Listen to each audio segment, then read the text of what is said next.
నమస్తే, welcome to Telugu రాజ్యం. నేను మీ సంతోష్. జగన్ చాలా ప్రమాదకారి, క్రిమినల్స్తో సంబంధం. జగన్ దగ్గర టన్నుల కొద్ది డబ్బుంది, అవి దాచుకోవడానికే రాజకీయాల్లో వచ్చాడంటూ ఎవరో చెప్పలేదు. ఇప్పుడు వైకాపా నేతలు, ఇంతకుముందు కాంగ్రెస్ నేతలే చెప్పారు. అసలు ఎందుకు ఈ కామెంట్ చేయాల్సి వచ్చింది అనే విషయం పైన మాట్లాడడానికి మన ముందున్నారు కేఎస్ ప్రసాద్ గారు. నమస్తే సార్. నమస్తే అండి. సార్, జగన్ చాలా ప్రమాదకారి, క్రిమినల్స్తో సంబంధం, టన్నుల కొద్ది డబ్బు ఉంది, అవి దాచుకోవడానికే రాజకీయాల్లోకి అని చెప్పేసి వచ్చాయి సార్. ఏమంటారు ఈ విషయం పైన? కొంతమందికి పుట్టుకతో వచ్చిన బుద్ధులు పుడకలతో కానీ బాగుంటారు. నేను అంటే ఒక వైఎస్ఆర్సీపీ కన్నా ముందు నేను రాజశేఖర రెడ్డి గారిని ఒక జైగంట్ పర్సనాలిటీ గురించి కొంతమందికి తెలియాలో నేను చెప్తూనే ఉన్నాను అనర్కన్నగా. ఎప్పటి నుంచో రాజారెడ్డి రాజకీయాలు, Rajareddy politics, Rajareddy factionism, Rayalaseema factionism అని అలాగే ఒక నెగిటివ్ ముద్ర అలా వేస్తూ వేస్తూ వేస్తూ వేస్తూ వేస్తూ ప్రజాస్వామ్యంలో రాజశేఖర రెడ్డి గారిని ముఖ్యమంత్రి చేసుకోవడం చూసాం, జగన్మోహన్ రెడ్డి గారిని ముఖ్యమంత్రి చేసుకోవడం చూసాం. కానీ ఒక మొనాటమీని బ్రేక్ చేయడం మాత్రం వాళ్ళ ఇద్దరితోనే అయింది.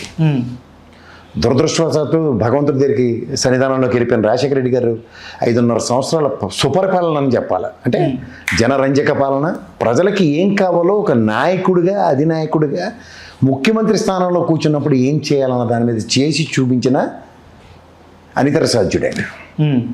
ఇప్పుడు ఆయన అంశంలో పుట్టిన జగన్మోహన్ రెడ్డి, ఈయన కూడా ప్రజలకి ఏం కావాలో ఒక ప్రజాస్వామ్యంలో 200% చేసి ప్రూవెన్ ట్రాక్ అది.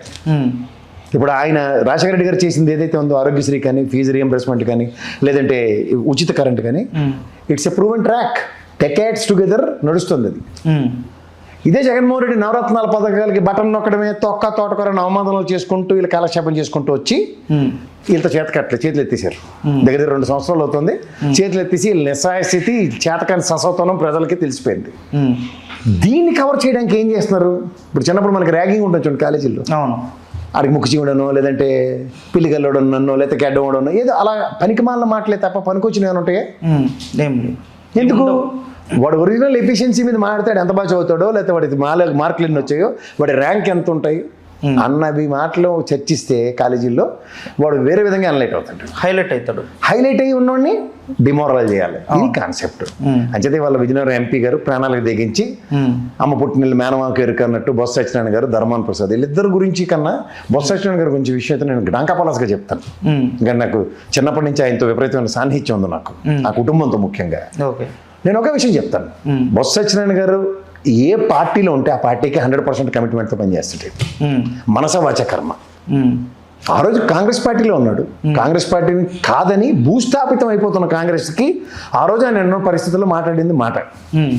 ఆ మాటకి నేను మీరు కన్నా ముందు సిబిఐ, ఈడీ లెట్టిపై ఆయన అరెస్ట్ చేసి ఇవాళ చేతకాని ససవతనాన్ని ప్రజలకు పరిచయం చేశారు.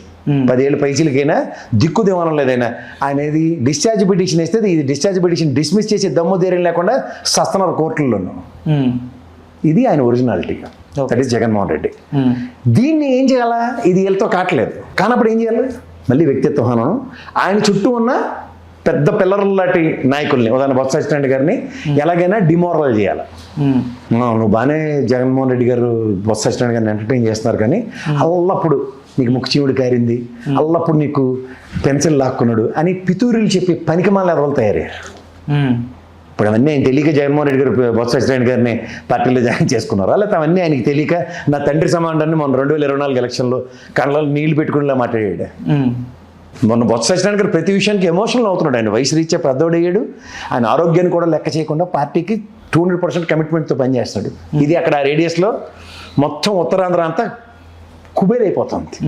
ఎందుకు? అచ్చెన్నాయుడు గారు, రామ్మోహన్ నాయుడు గారు అక్కడ కాపు సామాజిక వర్గం వెసస్ వేళ్ళు అనే సర్కిల్ అక్కడ జరుగుతున్న దాష్టికాయలకి ఒక తెలుగుదేశం పరంగా ఫ్రంట్ ఎండ్ చేయలేక కాపు యోధుడైన ఉత్తరాంధ్రకి ముద్దుబిడ్డ మాకు బొత్స సత్యనారాయణ గారిని ఎలా డిమాలిష్ చేయాలన్న కాన్సెప్ట్కి తెరలేపుకున్నారు.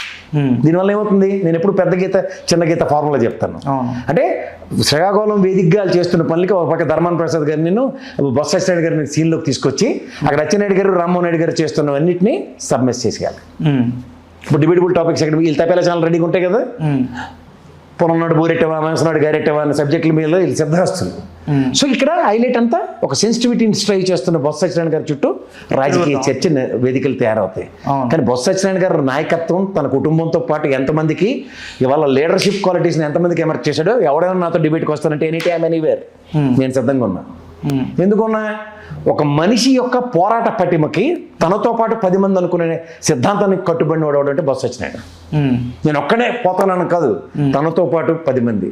ఆ 10 మంది ఆయనకి 3 జిల్లాలు 3 కళ్ళు లేటివి. ఏది? విజయనగరం, వైజాగ్, శ్రీకాకుళం.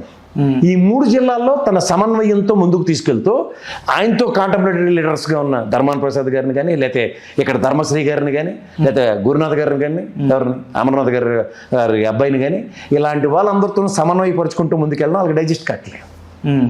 మీకు అర్థమైందా? ఆయనలో ఎంత ఎబిలిటీ లేకపోతే మన ఎమ్మెల్సీ రూలింగ్ పార్టీ అన్ని మడతెట్టేస్తున్నారు. అవును. కాదించగలిగారా? అడ్డుకోగలిగారా? యా అప్పుడు లేకలు నోళ్ళు ఇప్పుడు ఎందుకు లేవిస్తున్నాయి? మీకు నిజంగా అంత ఎబిలిటీ, అంత పొటెన్షియల్ ఉంటే బొత్స సత్యనారాయణ గారిని ఆపుకోవాల్సింది కదా ఎమ్మెల్సీ. అవును. యునానిమస్గా ఎందుకు ఇచ్చారా? ఎన్ని జిల్లాలు అక్కడ? విశాఖ, విజయనగరం జిల్లాలతో సమన్వయపరుచుకొని వేదికగా గెలుచుకోగలిగాడు ఆయన. అవును. అంటే విశాఖ మీద కూడా ఎంత పట్టుందో తెలుసుకోమనండి ఫస్ట్. అంచేత రాజకీయాల్లో ఎదుర్కొనే నేపథ్యం మీ దగ్గర ఉంటే ఎదుర్కోండి. కానీ మీ తప్పులు కప్పిపుచ్చుకోవడానికి కాపు సామాజిక వర్గం మీద ఉత్తరాంధ్రలో జరుగుతున్న దాష్టికాలకి జనసేన బలవుతున్న దానికి దాన్ని పక్కదారి పట్టించడానికి వాళ్ళు బొత్స సత్యనారాయణ గారిని పణంగా పెట్టి పాత చెత్త బ్యాచ్ విషయాలన్నీ తీసుకొచ్చి పనికిమాల చెత్త మాట్లాడితే ఫ్లోర్ ఆఫ్ దోస్లో చాలామంది మాట్లాడారు. నేను చెప్తున్నాను కదా, కొన్నిసార్లు కొన్ని సందర్భాల్లో కొన్ని మాటలు వస్తాయి, దాన్ని పట్టుకుని జీలపాకంలో లాక్కుంటే ఎప్పటికీ ముందుకెళ్ళలేవు. ఓ పక్క వాళ్ళకి 30 దాడి జరుగుతుంది మావిగాని మీద చర్చ. ఉత్తరాంధ్ర ఆనాడు విశాఖ జిల్లా రాజధాని చేస్తానన్న మాటను తృణప్రాయంగా వదులుకొని నష్టపోయిన దగ్గర గాయపడిన పులుల్లో వాళ్ళు తిరిగి నిలబడి ఎస్ మావిగాని అన్న స్లోగన్తో అట్నుంచి కూడా బొంబాడింగ్ పడితే తట్టుకోలేకపోతున్నారు. ఎందుకు? ఉత్తరాంధ్ర మీద కాక్ష ఉన్న వాళ్ళు అప్పుడు నిలబడాలి కదా. అవును. నిలబడినోడిని తట్టుకోలేరు. నిలబడకుండా పార్టీ నాయకుడికి చిత్తశుద్ధి చాటుకుంటూ కట్టుకోలేరు. ఇప్పుడు మీరు అంత కాదనుకుని మీలో మీరు కొట్టుకు చచ్చిన జనసేన నేను పార్టీ ముందుకెళ్తున్నామని చెప్పి చంద్రబాబు నాయుడు గారి మాటకి మీరు కట్టుబడి ఉంటున్నారు.